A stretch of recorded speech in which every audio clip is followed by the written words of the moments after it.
എല്ലാവർക്കും നമസ്കാരം. Welcome back to നിയാൻസ്. ഉച്ചയൂണിന് ചോറിൻ്റെ കൂടെ വളരെ ഈസിയായിട്ട് തയ്യാറാക്കാൻ പറ്റുന്ന 3 തരം കറികളുടെ റെസിപ്പിയാണ് ഇന്നത്തെ വീഡിയോയിലുള്ളത്.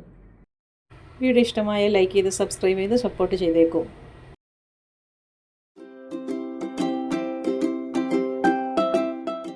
ആദ്യം തയ്യാറാക്കുന്നത് ചേമ്പ് മെഴുക്ക് പുരട്ടിയാണ്. അപ്പോൾ ഇത് നല്ല നാടൻ ചേമ്പാണ്. അപ്പോൾ ഇത് ഇത്രത്തോളം ഞാൻ എടുത്ത് വെച്ചിട്ടുണ്ട്. ഇതിനെ നന്നായിട്ടൊന്ന് തൊലി കളഞ്ഞ് കഴുകി വൃത്തിയാക്കി എടുക്കാം. ഇത് നല്ല ഫ്രഷ് ആയിട്ടുള്ള ചേമ്പായിരുന്നു. അതുകൊണ്ട് തന്നെ വളരെ പെട്ടെന്ന് തന്നെ തൊലിയൊക്കെ കളഞ്ഞെടുക്കാൻ പറ്റിയിട്ടുണ്ട്. അപ്പോൾ ഈ ഒരു രീതിയിൽ എല്ലാം തൊലി കളഞ്ഞതിന് ശേഷം നന്നായിട്ടൊന്ന് കഴുകി വൃത്തിയാക്കി എടുക്കാം. അപ്പോൾ ഞാൻ ഇതെല്ലാം തൊലി കളഞ്ഞ് കഴുകി വൃത്തിയാക്കി എടുത്തിട്ടുണ്ട്. ഇനി നമുക്കിതിനൊന്ന് കട്ട് ചെയ്തെടുക്കണം. നമ്മൾ ഉരുളക്കിഴങ്ങൊക്കെ മെഴുക്ക് പുരട്ടാൻ എടുക്കത്തില്ലേ, ആ ഒരു രീതിയിൽ ഇതിന് ആ ഒരു വലുപ്പത്തിൽ വേണം കട്ട് ചെയ്തെടുക്കാൻ. അപ്പോൾ ആ ഒരു രീതിയിൽ ഇതെല്ലാം കൂടി ഒന്ന് കട്ട് ചെയ്തെടുക്കാം. ഇതുപോലെ ഈ ഒരു വലുപ്പത്തിൽ നമുക്ക് എടുത്ത് വെച്ചിരിക്കുന്ന ചേമ്പ് മുഴുവനൊന്ന് അരിഞ്ഞെടുക്കാം. ഈ ഒരു രീതിയിൽ തന്നെ ബാക്കിയുള്ള ചേമ്പെല്ലാം അരിഞ്ഞെടുക്കാം. ഇത് വയ്ക്കാനുള്ള പാത്രം അടുപ്പിലേക്ക് വെച്ച് കൊടുക്കാം. അതിലേക്ക് ഇതേപോലെ 4-5 വറ്റൽമുളക് ഇട്ട് കൊടുക്കാം. അതിൻ്റെ കൂടെ തന്നെ 1/2 ടീസ്പൂൺ മല്ലിയും 1/2 ടീസ്പൂൺ ജീരകവും 1/2 ടീസ്പൂണോളം ഉഴുന്ന് പരിപ്പും 1/2 ടീസ്പൂൺ കടലപ്പരിപ്പും കൂടി ചേർത്ത് കൊടുക്കാം. ഇനി ഇത് നന്നായിട്ടൊന്ന് മൂപ്പിച്ചെടുക്കണം. ഫ്ലെയിം മീഡിയത്തിലിട്ട് കൊടുത്തതിന് ശേഷം ഇത് നന്നായിട്ടൊന്ന് കളർ മാറുന്നത് വരെ വറുത്തെടുക്കണം. ഒട്ടും കരിയാതെ നന്നായിട്ട് ഈ ഒരു രീതിയിലൊന്ന് വറുത്തെടുക്കാം. വറുത്തെടുത്തതിന് ശേഷം അടുപ്പിൽ നിന്ന് മാറ്റി നന്നായിട്ടൊന്ന് തണുപ്പിക്കാൻ വേണ്ടി വയ്ക്കാം. ഈ ഒരു രീതിയിൽ നന്നായിട്ട് മൂപ്പിച്ചെടുത്തിട്ടുണ്ട്. ഇനി വേറൊരു പാത്രത്തിലേക്ക് കുറച്ച് വെളിച്ചെണ്ണ ഒഴിച്ചു കൊടുക്കാം. അതിലേക്ക് കടുക് ഇട്ട് കൊടുക്കാം. അതിൻ്റെ കൂടെ തന്നെ കുറച്ച് കറിവേപ്പിലയും കൂടെ ചേർത്ത് കൊടുക്കാം. ഇനി ഇത് നന്നായിട്ട് രണ്ടും കൂടി ഒന്ന് മൂപ്പിച്ചെടുക്കാം. ഇനി ഇതിലേക്ക് ചേർത്ത് കൊടുക്കേണ്ടത് പകുതി സവാളയാണ്. സവാള സ്ലൈസ് ചെയ്തതാണ്. അതും ഇതിലേക്ക് ഇട്ട് കൊടുത്ത് നല്ലതുപോലെ ഒന്ന് വഴറ്റിയെടുക്കാം. സവാള നന്നായിട്ടൊന്ന് വാടി വരണം. വാടി വരുമ്പോൾ അതിലേക്ക് 1/2 ടീസ്പൂണോളം ഇഞ്ചി വെളുത്തുള്ളി പേസ്റ്റും കൂടെ ചേർത്ത് കൊടുക്കാം. ഇഞ്ചി വെളുത്തുള്ളി പേസ്റ്റും കൂടെ ചേർത്ത് കൊടുത്ത് വീണ്ടും നല്ലതുപോലെ ഒന്ന് ഇളക്കി അതിൻ്റെ ആ പച്ചമണം മാറുന്നത് വരെ ഒന്ന് വഴറ്റി കൊടുക്കാം. നന്നായിട്ട് വഴണ്ട് വരുമ്പോൾ അതിലേക്ക് നമ്മൾ അരിഞ്ഞു വെച്ചിരിക്കുന്ന ചേമ്പ് ഇട്ട് കൊടുക്കാം. ചേമ്പ് ഇട്ട് കൊടുത്തതിന് ശേഷം നന്നായിട്ട് അതിനെ ഒന്ന് മിക്സ് ചെയ്ത് കൊടുക്കാം. അതിനുശേഷം ഏകദേശം 1 മിനിറ്റോളം നല്ലതുപോലെ ഇതിനെ ഒന്ന് എണ്ണയിലിട്ടൊന്ന് വഴറ്റി കൊടുക്കാം. ഈ സമയത്ത് ഇതിലേക്ക് ആവശ്യമുള്ള ഉപ്പും കൂടെ ചേർത്ത് കൊടുക്കാം. ഉപ്പും ഇട്ട് കൊടുത്ത് വീണ്ടും നല്ലതുപോലെ ഒന്ന് ഇളക്കി കൊടുക്കാം.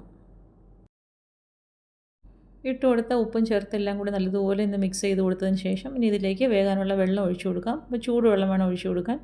ആവശ്യത്തിനുള്ള വെള്ളം ഒഴിച്ചു കൊടുത്ത് നല്ലതുപോലെ മിക്സാക്കി കൊടുത്തതിന് ശേഷം മൂടി വെച്ച് ചേമ്പ് വേകുന്നത് വരെ വെയിറ്റ് ചെയ്യാം. അപ്പോഴേക്കും നമ്മൾ നേരത്തെ വറുത്ത് വെച്ചിരുന്നതെല്ലാം നന്നായിട്ട് തണുത്തിട്ടുണ്ട്. മിക്സിയുടെ ചെറിയ ജാറിലേക്ക് ഇട്ട് കൊടുത്ത് നല്ലതുപോലെ ഒന്ന് പൊടിച്ചെടുക്കാം. ഇപ്പോൾ ചേമ്പിൽ ഒഴിച്ചു കൊടുത്ത വെള്ളമൊക്കെ വറ്റി ചേമ്പ് നന്നായിട്ട് വെന്ത് വന്നിട്ടുണ്ട്.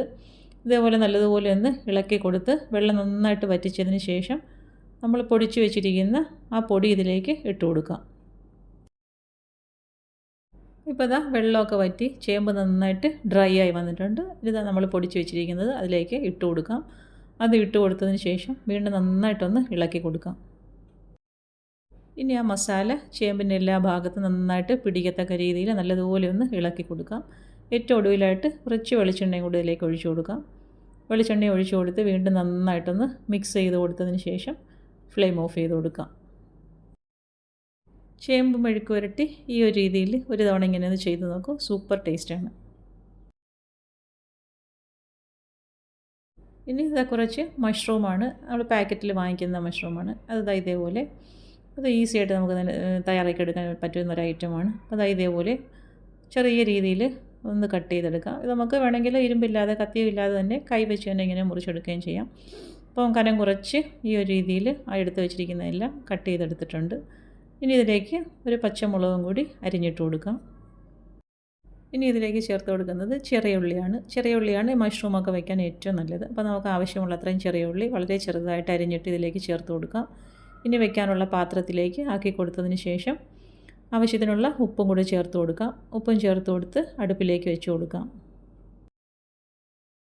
അത് അടുപ്പിലേക്ക് വെച്ചതിന് ശേഷം ഇതേപോലെ കുറച്ച് വൻപയർ വെള്ളത്തിലേക്ക് ഇട്ട് കൊടുക്കുന്നുണ്ട്. മത്തങ്ങ വറുത്തിരിശ്ശേരി വയ്ക്കാനുള്ളതാണ്.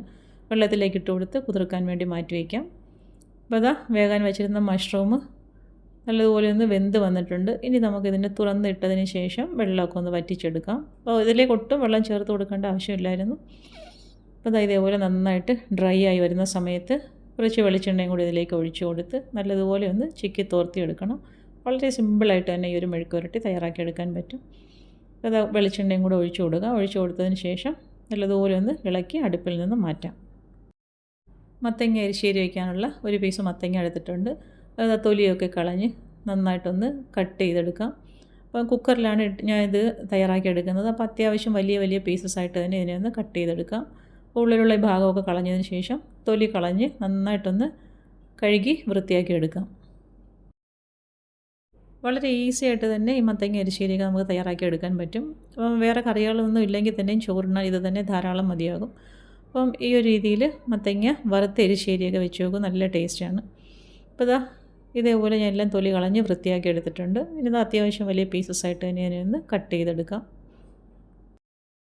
പയർ നേരത്തെ തന്നെ കുതിർക്കാൻ ഇട്ട് വെച്ചിരിക്കുകയാണെങ്കിൽ നമുക്കിതെല്ലാം ഒരുമിച്ച് തന്നെ കുക്കറിലേക്ക് ഇട്ട് കൊടുത്ത് പെട്ടെന്ന് തന്നെ വേവിച്ചെടുക്കാൻ പറ്റും. അപ്പോൾ കട്ട് ചെയ്ത് വെച്ചിരുന്ന മത്തങ്ങ പാത്രത്തിലേക്ക് ഇട്ട് കൊടുത്ത് നന്നായിട്ടൊന്ന് കഴുകിയെടുക്കാം. കഴുകിയതിന് ശേഷം പയറും ഇപ്പോൾ കുതിർത്തെടുത്തിട്ടുണ്ട്, അത് നന്നായിട്ട് കഴുകി വെച്ചിട്ടുണ്ട്. ഇനി ഇത് അരപ്പും കൂടെ തയ്യാറാക്കിയെടുക്കാം. എല്ലാം കൂടി നമുക്ക് ഒരുമിച്ച് കുക്കറിലേക്ക് ഇട്ട് കൊടുക്കാനുള്ളതാണ്. അപ്പം തേങ്ങ ചിരകിയത് മിക്സിയുടെ ജാറിലേക്ക് ഇട്ട് കൊടുത്ത് അതിലേക്ക് വെളുത്തുള്ളി, പച്ചമുളകും കുറച്ച് മഞ്ഞൾപ്പൊടിയും കുറച്ച് ജീരകവും കൂടി ചേർത്ത് കൊടുത്തൊന്ന് അരച്ചെടുക്കാം. കുറച്ച് വെള്ളം കൂടി ഒഴിച്ചു കൊടുക്കാം. അരച്ചതിന് ശേഷം നമുക്കെല്ലാം കൂടി കുക്കറിലേക്ക് ആക്കി കൊടുക്കാം. പയർ ഏറ്റവും അടിയിലിട്ട് കൊടുക്കാം. അതിനുശേഷം അതിൻ്റെ പുറത്തായിട്ട് മത്തങ്ങ അരിഞ്ഞു വെച്ചിരിക്കുന്ന മത്തങ്ങയും കൂടി ഇട്ട് കൊടുക്കാം. പിന്നീട് അരപ്പും കൂടി ചേർത്ത് കൊടുക്കാം. അരപ്പ് ചേർത്ത് കൊടുക്കുന്ന സമയത്ത് തന്നെ ഉപ്പും കൂടി അതിലേക്ക് ആവശ്യത്തിന് ഇട്ട് കൊടുക്കാം. ഇനി ഇത് അരപ്പും ചേർത്ത് കൊടുത്തതിന് ശേഷം ആവശ്യത്തിനുള്ള വെള്ളവും കൂടി അതിലേക്ക് ചേർത്ത് കൊടുക്കാം. അപ്പോൾ നമ്മൾ ഏത് പരുവത്തിലാണോ മത്തങ്ങ ഇറക്കേണ്ടത് അതിനനുസരിച്ചുള്ള വെള്ളം ചേർത്ത് കൊടുക്കണം. ഞാൻ കുറച്ച് ലൂസാക്കിയാണ് ഇറക്കുന്നത്, അപ്പോൾ അതിനനുസരിച്ചുള്ള വെള്ളം ചേർത്ത് കൊടുത്തിട്ടുണ്ട്. ഇനി കുക്കർ അടുപ്പിലേക്ക് വെച്ച് കൊടുത്ത് 4 വിസിൽ മതിയാകും. അപ്പോഴേക്കും പയറും മത്തങ്ങയൊക്കെ നന്നായിട്ട് വെന്ത് കിട്ടും. അപ്പോൾ നന്നായിട്ട് വെന്ത് കിട്ടിയിട്ടുണ്ട്. ഇനി ഇതിനെ നമുക്ക് നല്ലതുപോലെ ഒന്ന് ഉടച്ചെടുക്കാം. ഇത് കണ്ടില്ലേ, നന്നായിട്ട് വെന്ത് നല്ലതുപോലെ നമുക്ക് ഒരു സ്പൂൺ ഉപയോഗിച്ച് തന്നെ ഉടച്ചെടുക്കാൻ പറ്റും. പയറൊക്കെ നന്നായിട്ട് വെന്ത് കിട്ടിയിട്ടുണ്ട്. അപ്പോൾ ഈ ഒരു രീതിയിൽ മത്തങ്ങ വളരെ പെട്ടെന്ന് തന്നെ തയ്യാറാക്കിയെടുക്കാൻ പറ്റും. അപ്പോൾ നമുക്കിതിലേക്ക് ഇനി വറുത്ത് ഒഴിക്കണം. അപ്പം കടുക് വറുക്കുന്ന കൂട്ടത്തിൽ തന്നെ കുറച്ച് തേങ്ങയും കൂടി ഇതിലേക്ക് മൂപ്പിച്ച് ഇടണം. അപ്പോൾ വെളിച്ചെണ്ണ ഒഴിച്ച് ചൂടാക്കി എടുക്കാം. അതിലേക്ക് വറ്റൽമുളകും കടുകും ഇട്ട് പൊട്ടിച്ചെടുക്കാം. കറിവേപ്പിലയും കൂടി ഇട്ട് കൊടുക്കാം.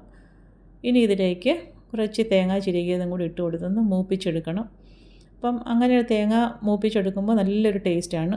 അപ്പോൾ തേങ്ങ ഇട്ട് കൊടുത്ത് അതിൻ്റെ കൂടെ തന്നെ കുറച്ച് ഉള്ളിയും കൂടി ചേർത്ത് കൊടുക്കാം. ഇനി ഇതെല്ലാം കൂടി നന്നായിട്ട് മൂപ്പിച്ച് മത്തങ്ങയിലേക്ക് ഒഴിച്ചു കൊടുക്കണം. അപ്പം തേങ്ങ നന്നായിട്ട് മൂത്ത് വന്നിട്ടുണ്ട്. ഈ ഒരു സമയമാകുമ്പോഴേക്കും ഫ്ലെയിം ഓഫ് ചെയ്ത് ഉടച്ച് വെച്ചിരിക്കുന്ന മത്തങ്ങ ഈ പാത്രത്തിലേക്ക് തന്നെ ഒഴിച്ചു കൊടുക്കാം. ഇനി നല്ലതുപോലെ ഒന്ന് മിക്സ് ചെയ്ത് കൊടുക്കാം. നല്ല സൂപ്പർ ടേസ്റ്റാണ് മത്തങ്ങ എരിശ്ശേരി. ഈ ഒരു രീതിയിലൊന്ന് തയ്യാറാക്കി നോക്കൂ. ഇത് എത്രത്തോളം സിമ്പിളായൊരു കറിയാണ്. അപ്പം വളരെ പെട്ടെന്ന് തന്നെ ഇതും തയ്യാറാക്കിയെടുക്കാൻ പറ്റും. ഈ ഒരു രീതിയിൽ ഇതൊന്ന് ട്രൈ ചെയ്ത് നോക്കൂ. വീണ്ടും അടുത്ത വീഡിയോയിൽ കാണുന്നത് വരെ ബൈ ഫ്രം നിയാൻസ്. Thanks for watching.